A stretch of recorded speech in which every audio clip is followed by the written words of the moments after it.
ಈಗ ನಾನು ಮೈಸೂರಿಗೆ ಬಂದು ಅಂತಾರಾಷ್ಟ್ರೀಯ ಲಿಂಗಾಯತ ಫೆಡರೇಷನ್ ILYF ಏನಿದೆ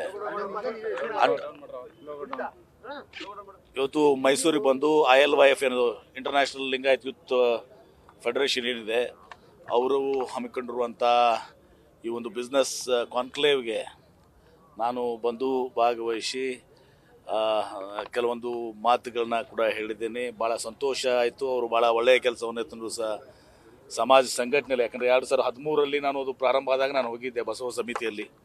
ಸೊ ಆವಾಗ ಸಿದ್ಧಗಂಗಾ ಶ್ರೀಗಳಿದ್ದರು ದೊಡ್ಡವರು, ಅವರು ಸುತ್ತೂರು ಸ್ವಾಮೀಜಿಯವರೆಲ್ಲರೂ ಇದ್ದರು. ಆ ಸಂದರ್ಭದಲ್ಲಿ ಪ್ರಾರಂಭ ಆಗಿತ್ತು. ಸುಮಾರು 11 ವರ್ಷ ಒಳ್ಳೆಯ ಕೆಲಸವನ್ನು ಸಮಾಜದ ಯುವಕರಿಗೆ ಮಾರ್ಗದರ್ಶನ ಮಾಡುವಂಥ ಕೆಲಸ ಇವತ್ತೊಂದು ದಿವಸ ಮಾಡ್ತಾ ಇದ್ದಾರೆ. ಸರ್, ಈಗ ಜಾತಿ ಗಣತಿ ವಿಚಾರವಾಗಿ ಸಾಕಷ್ಟು ಚರ್ಚೆ ಆಗ್ತಾ ಇದೆ. ವಿಜೇಂದ್ರ ಅವರು ಸಹ ತಮಗೆ ಕರೆ ಕೊಟ್ಟು ಹೋದ್ರು. ಅದ್ರ ವಿರುದ್ಧ ನಾನು ನೋಡಿ ವಿರೋಧ ಪ್ರಶ್ನೆ, ಇನ್ನೂ ಜಾತಿ ಗಣತಿ ಅದನ್ನು ಓಪನ್ ಮಾಡಿಲ್ಲ. ಅದನ್ನು ಓಪನ್ ಮಾಡಲಾರ್ದೆ ಅದು ಒಳಗಡೆ ಏನಿದೆ ನಮ್ಗೆ ಯಾರಿಗೂ ಕೂಡ ಗೊತ್ತಿಲ್ಲ. ನಾನು ನಿನ್ನೇನು ಕೂಡ ಅದೇ ಹೇಳಿದ್ದೀನಿ. ನಮ್ಮ ವಿಶೇಷವಾಗಿ ನಾವು ವೀರಶೈವ ಲಿಂಗಾಯತ ವಿಷಯ ಬಂದಾಗ ನಾವು ಹೇಳಿದಷ್ಟೇ, ನಮ್ಮಲ್ಲಿ ಅನೇಕ ಉಪಪಂಗಡಗಳಿದ್ದಾವೆ. ಅದೇ ರೀತಿ ಒಕ್ಕಲಿಗರಲ್ಲೂ ಕೂಡ ಅನೇಕ ಉಪಪಂಗಡಗಳಿದ್ದಾವೆ. ಅನೇಕ ಉಪಪಂಗಡಗಳಿಗೆ ಅವ್ರಿಗೆ ಮೀಸಲಾತಿ 2A ಮತ್ತು 3A ಇವತ್ತೊಂದು ದಿವಸ ಉಪಪಂಗಡಗಳಿಗೆ ಕೊಟ್ಟಿದ್ದಾವೆ. ಅವರು ಏನಾಗಿದ್ದಾರೆ, ಉದಾಹರಣೆಗಾಗಿ ಇವತ್ತೊಂದು ದಿವಸ ಹಿಂದೂ ಗಾಣಿಗರು ಅಂತ ಬರ್ಸಿದ್ದಾರೆ, ಹಿಂದೂ ಸಾಧರು ಅಂತ ಬರ್ಸಿದ್ದಾರೆ, ಹಿಂದೂ ಮಾಲ್ಗಾರು ಅಂತ ಬರ್ಸಿದ್ದಾರೆ, ಹಿಂದೂ ಕುಡುವಕ್ಕಲಿಗರು ಅಂತ ಬರ್ಸಿದ್ದಾರೆ, ಹಿಂದೂ ಬಣಜಿಗರು ಅಂತ ಬರ್ಸಿದ್ದಾರೆ. ಅವ್ರನ್ನ ಏನಾದರೂ ನೀವು ಅವರು ಹಿಂದೂ ಲಿಂಗಾಯತ ವೀರಶೈವ ಲಿಂಗಾಯತ ಈ ಏನು ಮೀಸಲಾತಿ ಸಲುವಾಗಿ ಅವ್ರೇನು ಬರ್ಸಿರ್ತಿದೆ ಅವ್ರನ್ನ ನೀವು ಗಣತಿ ಮಾಡದಿದ್ರೆ, ಅವ್ರನ್ನ ಲೆಕ್ಕ ಹಾಕಿದ್ರೆ ನಮ್ಮ ಪಾಪ್ಯುಲೇಷನ್ ಕಡಿಮೆ ಆಗ್ತದೆ. ಅವಾಗ ನಾವು 17%ಗಿಂತ ಜಾಸ್ತಿ 19-20%ವರೆಗೆ ನಾವು ಇವತ್ತು ಲಿಂಗಾಯತರಿದ್ದೀವಿ. ಹಾಗೆ ನೋಡಿದ್ರೆ ಕಲ್ಯಾಣ ಕ್ರಾಂತಿ ನಂತರ ಇವತ್ತು ಸಹ ಭಾಳಷ್ಟು ಸಮುದಾಯಗಳು ಛಿದ್ರ ಆಗೋದು. ಯಾಕಂದರೆ ಅವಾಗ ಅನುಭವ ಮಂಟಪದಲ್ಲಿ ಎಲ್ಲ ನಮ್ಮ ಲಿಂಗಾಯತ ಉಪ್ಪಾರು, ಲಿಂಗಾಯತ ಕುರುಬರು, ಲಿಂಗಾಯತ ಹಡಪದವರು, ಲಿಂಗಾಯತ ಹಿಂಗೆ ಭಾಳಷ್ಟು ಸಮುದಾಯಗಳು ನಮ್ಮೂರ ಜೊತೆ ಇತ್ತು. ಅದನ್ನು ನೋಡಿದ್ರೆ ನಾವು 30% ಪಾಪ್ಯುಲೇಷನ್ ಆಗ್ತಿತ್ತು ಅವಾಗ, 30-35%. ಈಗ ನಾವು 17-20% ಪಾಪ್ಯುಲೇಷನ್ ನಮ್ದು ಏನಿದೆ.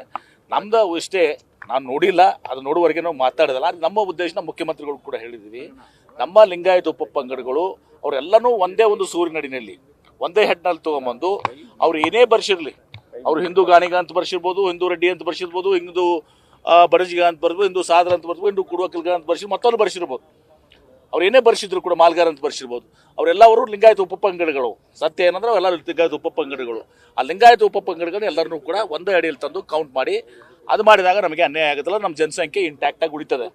ಒಂದ್ ವೇಳೆ ಅದನ್ನ ನಾನು ಹೇಳಿದೀವಿ, ಅವ್ರು ಓಪನ್ ಮಾಡ್ಬೇಕಲ್ಲ. ಈಗ ಈ ವಿಚಾರ ಇದು ಓಪನ್ ಆದ್ರೂ ಅದೇ ಬರುತ್ತೆ, ಓಪನ್ ಆಗಿಲ್ಲ ಅದೇ ಬರುತ್ತೆ.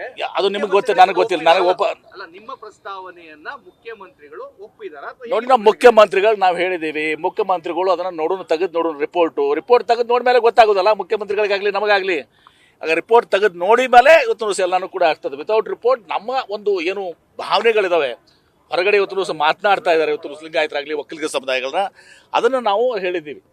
ಆದ್ರೆ ಎಲ್ಲಿ ಪ್ಲೀಸ್ ಟ್ರೈ ಟು ಅಂಡರ್ಸ್ಟ್ಯಾಂಡ್.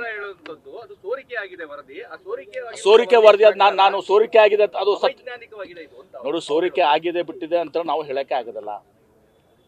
ಸೋರಿಕೆ ಆಗಿದೆ ಬಿಟ್ಟಿದೆ ಒಂದು ಮಾಧ್ಯಮದಲ್ಲಿ ಬಂದಿದೆ, ನಿನ್ನ ನಾನು ಕೂಡ ಅದು ಹೇಳಿದ್ದೀನಿ. ಅದು ಸತ್ಯ ಇರ್ಬೋದು, ಸುಳ್ಳು ಇರ್ಬೋದು. ಲಕ್ಕು ಇನ್ನ ಒಪ್ಪನೇ ಆಗಿಲ್ಲ. ಸೋರಿಕೆ ಆಗಿರ್ಬೋದು, ಆಗಿರ್ಲಿಕ್ಕೂ ಇಲ್ಲ ಅಂತ ತಿಳ್ಕೊತೀನಿ ನಾನು. ಬಹುಶಃ ಆಗಿರ್ಲಿಕ್ಕಿಲ್ಲ. ಹೀಗಾಗಿ ಈಗ ಹಿಂಗಿರೋದ್ರಿಂದಲೇ ಇವತ್ತು ದಿವಸ ನಮ್ಮ ಹೈಕಮಾಂಡ್ ಅದೇ ನಿಲುವಿದೆ. ರಣದೀಪ್ ಸುರ್ಜೇವಾಲಾ ಅವರು ಕೂಡ ಹೇಳಿದ್ದಾರೆ, ಮಾತನಾಡಿದಾರ. ಯಾವುದೇ ಸಮುದಾಯ, ಅದು ಲಿಂಗಾಯತ ಇರ್ಬೋದು, ಒಕ್ಕಲಿಗ ಇರ್ಬೋದು, ದಲಿತರು ಇರ್ಬೋದು, ಅಲ್ಪಸಂಖ್ಯಾತರು, ಯಾವುದೇ ಸಮುದಾಯಗಳು ಉತ್ತರದ ಅನ್ಯಾಯ ಆಗಬಾರ್ದು. ನೈಜ ಪರಿಸ್ಥಿತಿ ಏನಿದೆ ಅದು ಬರಬೇಕು ಅಂತ ಅನ್ನೋದಿದೆ. ಅಷ್ಟೇ ನಾವು ಹೇಳುವಂಥದ್ದು. ನಮ್ಗೆ ವಿಶ್ವಾಸ ಇದೆ, ನಮ್ಮ ಮುಖ್ಯಮಂತ್ರಿಗಳ ಮೇಲೆ ವಿಶ್ವಾಸ ಇದೆ. ಅದೇನೇ ಇವತ್ತು ಸಹ ವರದಿ ಬರಲಿ. ಯಾಕಂದ್ರೆ ಇದು ಸೆನ್ಸಸ್ ಅಲ್ಲ, ಇದು ಸಮೀಕ್ಷೆ. ಸೆನ್ಸಸ್ ಮಾಡುವಂಥ ಅಧಿಕಾರ ಇರೋದು ಕೇವಲ ಕೇಂದ್ರ ಸರ್ಕಾರಕ್ಕಷ್ಟೇ. ಈ ಏನು ಸಮೀಕ್ಷೆ ಇದೆಯಲ್ಲ, ಆ ಸಮೀಕ್ಷೆಯಿಂದ ಯಾವುದೇ ಒಂದು ಸಮುದಾಯ, ಅದು ಲಿಂಗಾಯತ ಇರ್ಬೋದು, ಒಕ್ಕಲಿಗ ಇರ್ಬೋದು, ಮತ್ತೊಂದು ಯಾವುದೇ ಇರ್ಬೋದು, ಅಲ್ಪಸಂಖ್ಯಾತರು ಇರ್ಬೋದು, ದಲಿತರು ಇರ್ಬೋದು, ಹಿಂದುಳಿದವರು ಇರ್ಬೋದು, ಯಾರಿಗೂ ಅನ್ಯಾಯ ಆಗಬಾರ್ದು ಅಂತ ಯಾವುದೇ ಒಂದು ಉಪಪಂಗಡ ಕೂಡ ಅನ್ಯಾಯ ಆಗಬಾರ್ದು ಅನ್ನೋ ದೃಷ್ಟಿಯಿಂದ ನಾವು ಹೇಳಿದ್ವಿ. ಈಗ ಅದನ್ನು ನಿನ್ನೆ ಕ್ಯಾಬಿನೆಟ್ ಬರಬೇಕಾಗಿದ್ದು, ಬಂದಿಲ್ಲ. ನೆಕ್ಸ್ಟ್ ಕ್ಯಾಬಿನೆಟ್ ಬರ್ತದೆ. ಅದನ್ನು ಓಪನ್ ಮಾಡಿದ ಮ್ಯಾಗ ನಿಜ ಪರಿಸ್ಥಿತಿ ಗೊತ್ತಾಗ್ತದೆ. Thank you.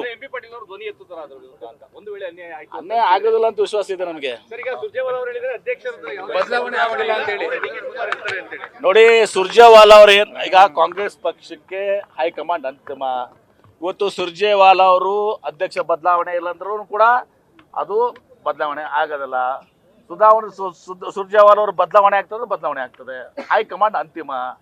ನಾವೆಲ್ಲರೂ ಅದೇ ಹೇಳ್ತಾ ಇದ್ವಿ, ಅಧ್ಯಕ್ಷ ಬದಲಾವಣೆ ಇರ್ಬೋದು, ಮತ್ತೊಂದು ಇರ್ಬೋದು. ನಮ್ಮ ಕಾಂಗ್ರೆಸ್ ಪಕ್ಷದಲ್ಲಿ AICC ಅಧ್ಯಕ್ಷರು ಮಲ್ಲಿಕಾರ್ಜುನ್ ಖರ್ಗೆ ಅವರು, ಸೋನಿಯಾ ಗಾಂಧಿ ಅವರು, ರಾಹುಲ್ ಗಾಂಧಿ ಅವರು, ಸೆಂಟ್ರಲ್ ವರ್ಕಿಂಗ್ ಕಮಿಟಿ ಇದೆ, ಅದು ಫೈನಲ್. ಅವ್ರು ಏನೇ ತೀರ್ಮಾನ ತಗೊಳ್ಳಿ, ಅಧ್ಯಕ್ಷ ಮುಂದುವರ್ಸ್ಕೊಳ್ಳುವಂಥದ್ದು ಅಧಿಕಾರ ಇದೆ, ಅಧ್ಯಕ್ಷನ ಬದಲಾವಣೆ ಮಾಡುವಂಥದ್ದು, ಅದಕ್ಕೆ ಏನೇ ನಿರ್ಣಯ ತಗೊಳ್ಳಿ ಅದಕ್ಕೆ ಹೈಕಮಾಂಡ್ ಇವತ್ತು ಸಹ ನಮ್ಮಲ್ಲಿ ಇರುವಂಥದ್ದು. ನ್ಯಾಷನಲ್ ಆಗಿ ಬದ್ಧ ಇರ್ತದೆ. ಎಲ್ಲರೂ ಹೈಕಮಾಂಡ್ ನಿರ್ಣಯಕ್ಕೆ ಎಲ್ಲರೂ ಬದ್ಧರಾಗಿರ್ತಾರೆ. ದಿನೇ ದಿನೇ ಸಿಎಂ ಆಕಾಂಕ್ಷಿಗಳು ಜಾಸ್ತಿ ಆಗ್ತಾ ಇದಾರೆ ಅಂತ ಕಾಂಗ್ರೆಸ್ ಅಲ್ಲಿ. ಒಂದ್ ಕಡೆ ಕುರ್ಚಿ ಖಾಲಿ ಇಲ್ಲ ಅಂತ ಕೆಲವರು ಹೇಳ್ತಾರೆ, ಮತ್ತೆ ನಾವು ಹೇಳಿದೇವಲ್ಲ, ನಾವು ಕುರ್ಚಿ ಖಾಲಿ ಇಲ್ಲ ಅಂತ ಹೇಳಿದಿನಲ್ಲ. ನಾನೀಗ ನಾ ಆಕಾಂಕ್ಷಿ ಅಂತ ಎಲ್ಲ ಹೇಳಿದೀನಿ ನಾನು ನಿಮ್ಗೆ. ನೀವೆಲ್ಲ ಸರ್ ತುಂಬಾ ಜನ ಸರ್ ಯಾರನ್ನು ಕೂಡ ನೋಡಿ ಕುರ್ಚಿ ಖಾಲಿ ಇಲ್ಲಾರ್ದಾಗ ಆಕಾಂಕ್ಷಿ ಆಗೋ ಪ್ರಶ್ನೆ ಬರುತ್ತೆ. ನ್ಯೂಸ್ ಫಸ್ಟ್ ನಿರ್ಭೀತಿಯಿಂದ ನಿಮ್ಮ ಪರವಾಗಿ.